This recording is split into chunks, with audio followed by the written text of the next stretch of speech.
Hey, what's going on? My name's Francis, Name's Nick. and we're just doing a little casual beer review. You know, we're just people, we're nothing special. We just kind of decided to do this on the spot, really.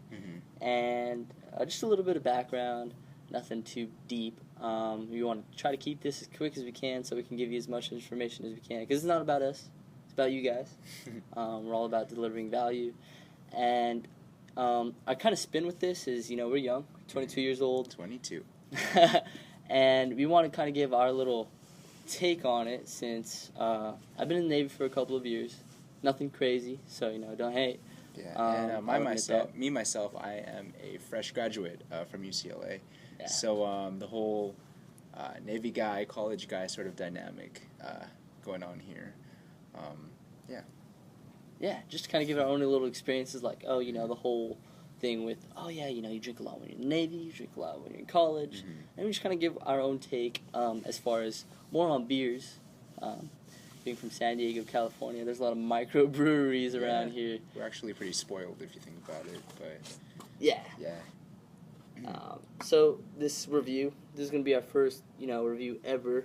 It's going to be on the Calm Before the Storm Cream Ale of Ballast Point. And as far as, you know, cream ale versus porter, stout, what would you put your little take on that? I'm actually not too sure, to be honest, because in my experience, porter and stout has been used interchangeably when referring to like a beer that has different notes of coffee or chocolate or vanilla even. And for them to market it as a cream ale, I feel like that kind of takes away any confusion that can come from the distinction between a porter and a stout. But basically what you're getting is a pretty dark beer that has coffee and chocolate and vanilla. Actually, no chocolate, just coffee and vanilla just notes. Vanilla, yeah. Exactly. Yeah. The reason we said chocolate is because how we first got introduced to the porter was we randomly decided to try Deschutes, which is a chocolate porter from Bend, Oregon, from the Black Butte Brewing Company. And then from that, we kind of just branched out of there. Last night, he ended up buying this, which is why you can see why most of these are empty. We just have one per review. And honestly, you know, the inspiration of this was actually from Gary Vaynerchuk. You know, we want to give all the credit to you, Gary. Just finished your book, Crush It. He's going to read it next, actually. And not to go too deep into that, but anyways, you know, very inspired by you, Gary. And, you know, we like beer. And we do. Simple as that, you know? Yeah. It's all about the art, really, you know. We were always chugging it, and the whole thing with college is like, you know, what would you put your take on as far as, you know, Ballast Point, cream ale of this sort in, you know, college environment? You know, Francis, I wouldn't personally be chugging this. I wouldn't be pouring this into the stereotypical red cup that you'd find at a college party or even, like, you know, in a Navy get-together, you know what I mean? No, most definitely. You're not going to be throwing a ping-pong ball into a cup with Ballast Point in it, as you would with, you know, PBR or Bud Light or something like that. This is not a cheap beer. We spent like $15 on a 6-pack. So you definitely won't want to be playing drinking games with this. You probably wouldn't want to chug it either. So it's definitely something you just want to like relax with, you know, just sort of chill out with. You know, take your time drinking it, enjoy the different notes, the complexity of the beer, because it is, you know, it's a beer with coffee and vanilla notes with it in it. So yeah. Yeah, speaking of complexity, actually, you know, one thing that really stood out to me was the artwork was actually on the beer can itself. Yeah. As you can see, you know, you got a little Jack Sparrow's skeleton right there with the little bird perched on his shoulder. Yeah, the little parrot. Yeah, man. And, you know, one thing that it really reminds me of is kind of like, you know, I'm going through Vaughn's or Ralph's, and I'm passing all the beers, but then the thing that sticks out to me the most is the art and the thought that gets put behind the Ballast Point, you know, beers. Like, you get the Sculpions. Yeah, man. And, you know, the Victory at Sea or the Calm Before the Storm. You know, there's a lot of, you know, artsy stuff coming into play there. It definitely feels like, you know, I'm in a museum environment kind of, and I'm just really focusing on it. For sure, you definitely got to commend the guys over at Ballast Point, because they're definitely putting importance to the whole marketing side of things. You know, they're definitely trying to bring in people for the artwork. You know, they obviously put importance to this, so that's definitely something that I personally respect, and something that definitely drew me into this beer. initially. So, yeah. Dang. Yeah. Didn't you say like one time they put on like an exhibit at Balboa Park? Yeah, there's my friend actually invited me to like a beer exhibit that Ballast Point actually held at a museum at Balboa Park, and they obviously like the artwork itself is something to be on exhibit, in and of itself, but also like they'd exhibit, they'd have like a different vat out and the different ingredients that go into making the beer as well. So I think that kind of develops a greater appreciation for the consumers as well. Definitely. Yeah, because I mean you're like kind of understanding what's going into what you're drinking, and so like as you're sipping it, you actually like appreciate every single component of it, whether it be the hops or the coffee or the vanilla. So dang. Yeah. So instead of just telling you, they were more just like showing you this is how we kind of do business, really. Yeah, exactly. I like that. It's very respectable. And see, I'm trying to see if there's anything we should touch up on. I mean, obviously, we're in San Diego right now. Yeah. And, pretty funny, microbrewing company from San Diego. So very appreciative as far as, us appreciating micro brews. And the whole stereotype is San Diegans or Californians, really enjoy or are very specific when it comes to micro brews. Yeah, the accessibility that we have, too. Like, it's just, it's insane to think that we could just drive to, like, one of two breweries, Ballast Point breweries, in San Diego if we want to have, like, say, Calm Before the Storm on tap. You know what I mean? So, like, it's definitely, we're definitely spoiled, and I think just being in San Diego lends itself to us appreciating beer for what it actually is. Sweet. What actually goes into the, like, brewing process. Yeah. Yeah. Nice, I like it. Let's dig in. Yeah. Sweet. Alright, well, don't got a bottle opener. We're just going to use a spoon here. Not really being proper with the whole glass effect. But we kind of wanted to give a little, view of the color, which is why we brought out the glass. And it's really all we got right now. So, boom. So, got a little smoky effect going on there. And obviously, Ballast Point. What's the ABV on this, Nick? ABV, I think it's 5.5%. Boom, 5.5. Yeah, I couldn't tell you the IBUs right now, but it's not too bitter of a beer. As you can see, like we got through like four bottles already, so it's not too bitter. It's definitely tolerable. Woo! Foaming at the head, but yeah. So, all right. Wanna get some pour in the glass? Sure.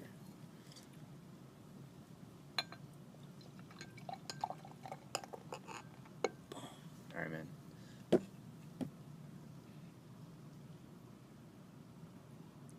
So one thing I think we should also compare is as far as drinking it straight out of this bottle versus the actual open glass itself.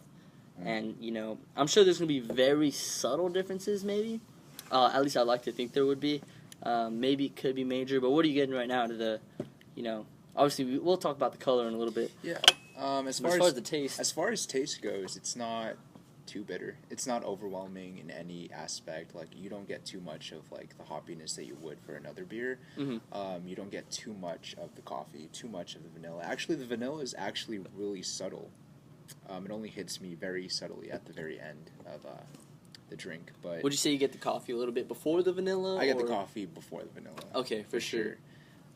And yeah, with this, I personally, out of the bottle, I got something a little hoppier, and as far as the dark bottles kind of goes, it kind of portrays that already, so it might not be appealing to the people who aren't all about the hoppiness. Because I mean, a dark beer is definitely offsetting to just someone who's used to the lighter, like Bud Lights, PBRs, you know what I mean? So if you're drinking straight from the bottle, this is pretty daunting. This is pretty intimidating. It's a tough bottle, you know what I mean? So yeah, with the skeleton on it. But if versus having it like poured out into this wine glass isn't the best, vesicle or it's not exactly the best thing to drink out of is what I'm trying to get at. Yeah. But it's not what it's designed for. But there's no rule saying you can't drink out of it. Yeah, so we make do. Who gives a shit? We make do. Yeah. But I mean, the point is like if you pour it into whatever glass vesicle, you'll see that it's not as dark as what you'd think from the bottle. It's very light. It's very translucent even. Like a little amber kind of. Yeah, it looks like very much so like an amber ale. For sure.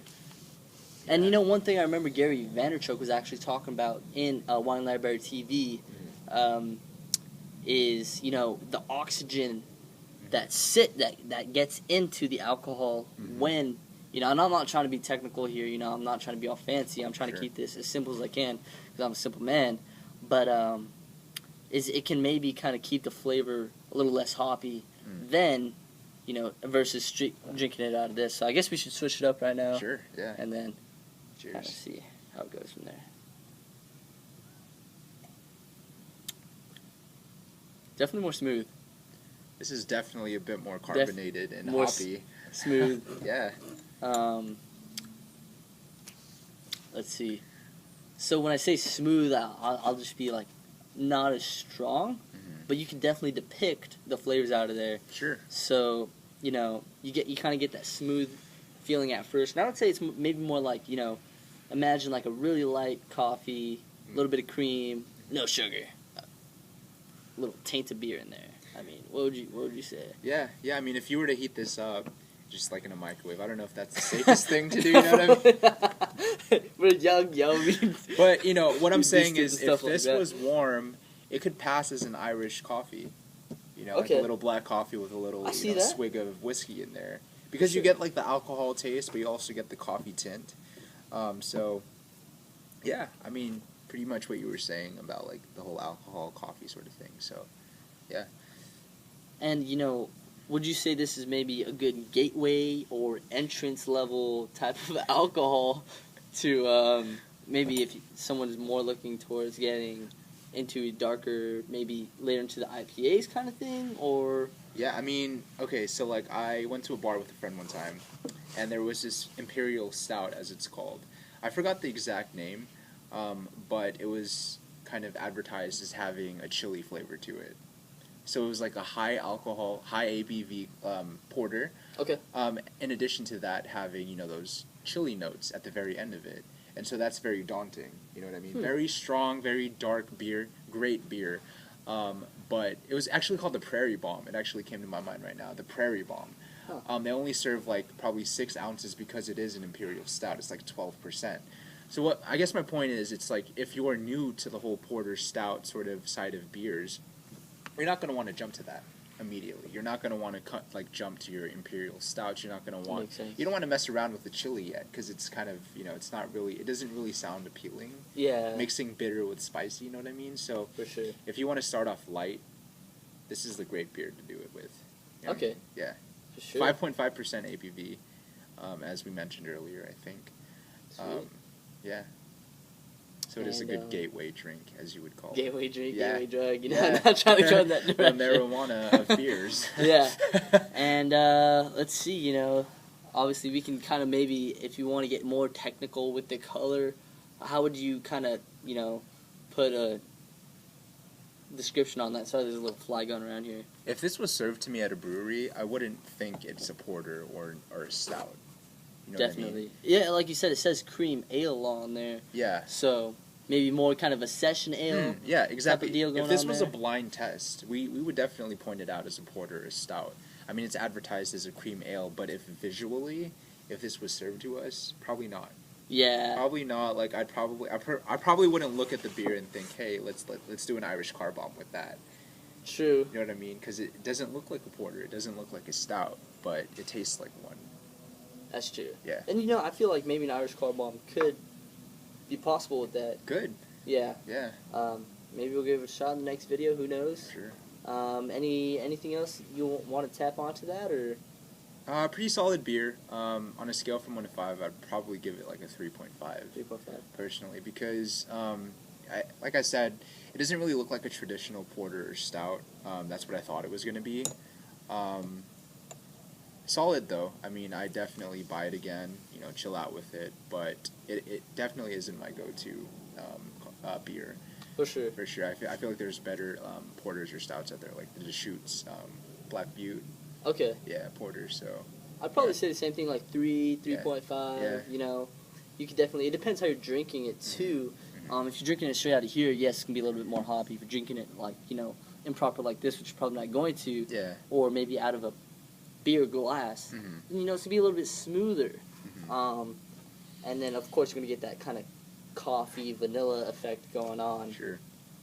But I mean, you know, that's my opinion. I want to know what you guys think. You know, I'm sure you guys tried this. Thanks for watching. But you know, if you want to, go ahead and leave a comment below. Let us know what you think. Maybe we missed out on some minor details as far as color, flavor, whatever it be. You know, we're not here to get famous or anything like that. We're just trying to, you know, enjoy a beer. Enjoy a beer. You know? Add some value. Hang out once a week since you graduated. Yeah. And I'll be here for a little bit longer. And we decided, you know what? Why don't we just do this? We're in San Diego, microbrewing company in San Diego. Let's hang out. You know, talk to some beautiful YouTubers that just happen to watch this video, and just let us know what you think. You know, any feedback would be great. So, sweet. All right. Cheers. Cheers.